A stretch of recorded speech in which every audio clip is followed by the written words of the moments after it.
Alaska ये वो जगह है जहां आज से 30 मिलियन साल पहले पुरानी आइस यानी कि आइस एज की बर्फ जमी हुई है, जो न सिर्फ हमें जमीन के माजी बल्कि हमारी सोच से भी हमें वाकिफ करवाती है। इसकी एक झलक साइंटिस्ट को परमाफ्रॉस्ट पिघलने से मिली थी। जब साइंटिस्ट ने इसे लैब में पिघलाया तो इन्हें इसके अंदर से एक ऐसा एंशिएंट बैक्टीरिया मिला जो 25,000 साल जमे रहने के बाद फिर से जिंदा हो गया। इस बैक्टीरिया का नाम बैसिलस एंथ्रेसिस है। इसे एंथ्रेक्स भी कहा जाता है।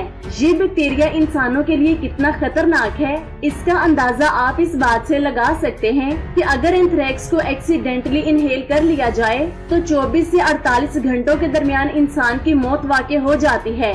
इसका जीता जागता सबूत 2016 में देखने को मिला था, जब आर्कटिक रीजन के बाद यमल पेनिनसुला में बर्फ पिघली और 70 साल एंथ्रेक्स से मरे हुए रेंडियर की वजह से 2000 से ज्यादा रेंडियर और एक बच्चे की जान चली गई थी। ऐसा प्रिडिक्ट किया जा रहा है कि ऐसे ही एंशिएंट बैक्टीरियाज और वायरसेस अलास्का के नीचे दबे हुए हैं। अगर ये गलती से भी पूरी दुनिया में फैल गए तो हमें पेंडेमिक सिचुएशन का सामना करना पड़ेगा। इंसानों को खत्म करने वाले वायरसेस के अलावा अलास्का में एक और डिस्कवरी की गई थी जो हमें हमारी एंशिएंट हिस्ट्री, कल्चर और माइग्रेशन के बारे में बताती है। इस डिस्कवरी की लोकेशन का नेम अपवर्ड सन रिवर साइट है। असल में ये साइट सेंट्रल अलास्का टिनाना रिवर के नॉर्थ में वाक़ वो आर्कियोलॉजिकल साइट है जहां आर्कियोलॉजिस्ट को 11,500 साल पुरानी 2 बच्चियों की बॉडीज भी मिली थी।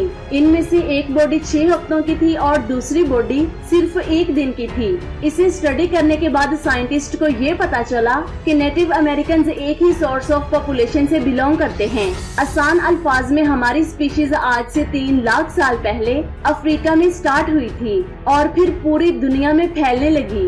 अगर हम नेटिव अमेरिकन की बात करें तो वो 36,000 साल पहले ईस्ट एशियन से अलग हुए थे। उन्होंने कुछ ही सालों में कई रीजन्स में माइग्रेट किया और 20,000 साल पहले वो 2 लिनेजेस में डिवाइड हो गए।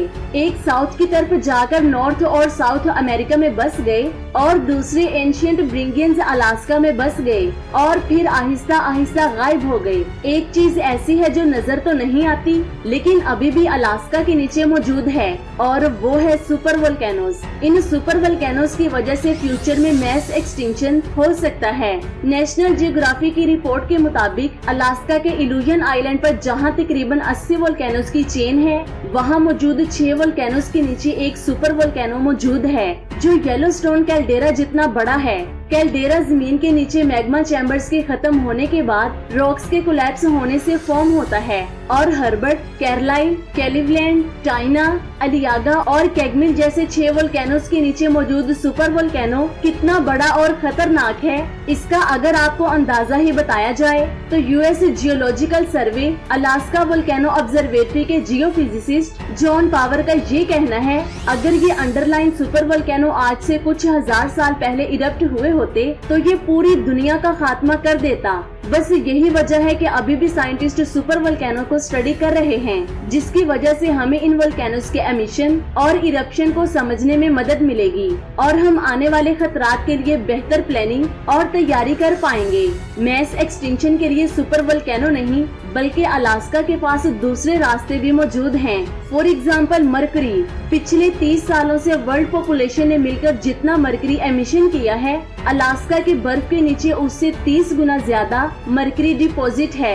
अगर रिसेंट रिसर्चर्स की माने तो अलास्का का मरकरी डिपॉजिट पूरी दुनिया में सबसे बड़ा है, जिसके बारे में जानने के लिए 13 अलग अलग जगहों से 8 साल तक सैंपल्स लिए गए और फिर वहां 15 मिलियन गैलन से ज्यादा मरकरी सामने आई। आप जरा सोचें, अगर ये मरकरी परमाफ्रॉस्ट पिघलने की वजह से वाटर बॉडीज में फैल गए और फिर वहाँ मौजूद माइक्रो ऑर्गेनिज्म से फूड साइकिल के जरिए हम इंसानों में फैल गए तो इंसानियत तकरीबन मर जाएगी। मरकरी ही नहीं, परमाफ्रॉस्ट के पिघलने से मीथेन और कार्बन डाइऑक्साइड का बहुत ज्यादा बड़े पैमाने पर एमिशन होगा और एक्सपर्ट्स के मुताबिक वहाँ मौजूद बर्फ के नीचे 1400 गीगाटन कार्बन है। यानी कि पिछले 260 सालों में जितना कार्बन हम इंसानों ने प्रोड्यूस किया है उससे भी 4 गुना ज्यादा। इतनी ज्यादा कार्बन की मिकदार के साथ परमाफ्रॉस्ट मेल्टिंग जिन अंडरग्राउंड रिजर्वर्स को एक्सपोज करेगी, उससे मीथेन एटमॉस्फेयर में फैल जाएगी। इन दोनों गैसेस के बड़े पैमाने पर रिलीज होने की वजह से हमारी जमीन आने वाले 100 सालों में ही 10 डिग्री फ़ारेनहाइट तक गर्म हो जाएगी। ये बढ़ती हुई गर्मी आर्कटिक रीजन और अलास्का के परमाफ्रॉस्ट को और भी तेजी से पिघलाने लगेगी, यानी कि ये एक नेगेटिव लूप बन जाएगा। जितनी ज्यादा बर्फ पिघलेगी उतनी ही ज्यादा गर्मी बढ़ेगी और जितनी ज्यादा गर्मी होगी उतनी ही ज्यादा बर्फ पिघलने लगेगी, जिसकी वजह से हर साल हमारे एटमॉस्फेयर में 300 से 600 million metric ton of carbon ज्यादा रिलीज होना शुरू हो जाएगी। ये नहीं कहा जा सकता कि ये हादसा इंसानों को मार देगा, लेकिन इससे इंसानों को बहुत ज्यादा नुकसान उठाना पड़ेगा। अलास्का के राज की कहानी यहाँ तक ही खत्म नहीं होती, क्योंकि अगर इसकी गहराइयों में देखा जाए तो 2011 में साउथ ईस्ट अलास्का की जमीन की गहराइयों में से इन स्पीशीज के मुकम्मल फॉसिल्स मिले थे। वैसे तो इनकी हाइट 3 से 4 मीटर की थी, लेकिन यही वो पहला रेप्टाइल जानदार था जिसने पानी और जमीन पर चलने के लिए खुद को कामयाबी से बदल लिया था, यानी कि इवॉल्व कर लिया था, जो इस बात का सबूत था कि जमीन पर रेंगने वाले रेप्टाइल्स फिर से समुद्र में जाकर ओशन लाइफ को रीअडॉप्ट कर सकते हैं। सिर्फ यही जानदार ही नहीं, पिछले कुछ सालों से और भी डायनासोर्स के होने के सबूत अलास्का की जमीन से मिले हैं। Perot museum of nature and science के chief curator and vice president ने इस डायनासोर के फुटप्रिंट से ये पता लगाया था कि 65 से 70 मिलियन साल पहले अलास्का एशिया और वेस्टर्न नॉर्थ अमेरिका के दरमियान का सुपर हाईवे था। इसी सुपर हाईवे की मदद से एशिया टेरिटरीज में पाए जाने वाले ये दोनों डायनासोर्स नॉर्थ अमेरिका तक का सफर कर पाए थे। इन डायनासोर्स के साथ अलास्का के नीचे ये डायनासोर्स भी पाए गए थे। सिर्फ इतना ही नहीं, जैसा कि मैंने आपको पहले भी बताया कि साइंटिस्ट को अलास्का के नीचे कुछ ऐसा भी मिला है जो उन्हें स्पेस यानी कि मार्स और टाइटन पर लाइफ गुजारने की उम्मीद दे रहा है। इस उम्मीद की वजह माइक्रोब्स हैं। 2019 में यूनिवर्सिटी ऑफ मिशिगन की एक टीम को अलास्का के नॉर्थ मोस्ट सिटी के बर्फ में अजीब नजारा दिखाई दिया। इसे करीब से जानने के लिए रिसर्चर्स ने 12 फीट की खुदाई की और फिर जमीन के नीचे से रिच कम्युनिटी ऑफ माइक्रोब्स को निकाला गया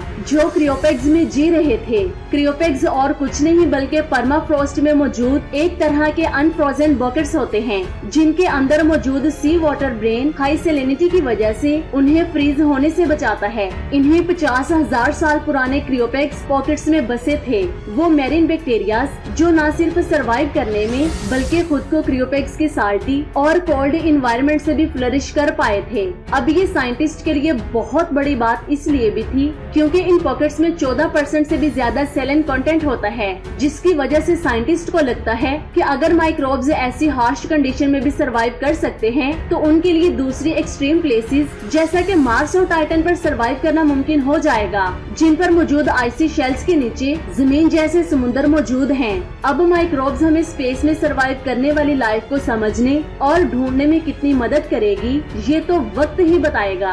लेकिन यहाँ समझने वाली बात ये है कि अब तक हम इंसानों ने अलास्का को 50% भी डिस्कवर नहीं किया, यानी कि अभी भी हमारे पास बहुत बड़ा हिस्सा डिस्कवर करना बाकी है, जो न जाने कितने माइक्रोब्स और वायरसेस को दुनिया के सामने लाएगा और इनमें से कितने वायरसेस दुनिया को तबाह करने की पावर रखते हैं ये भी वक्त ही बताएगा। तो ये थी आज की अमेजिंग वीडियो। आपको कैसी लगी नीचे कमेंट्स करके जरूर बताएं। अपना बहुत सारा ख्याल रखें, दुआओं में याद रखें। अल्लाह हाफिज।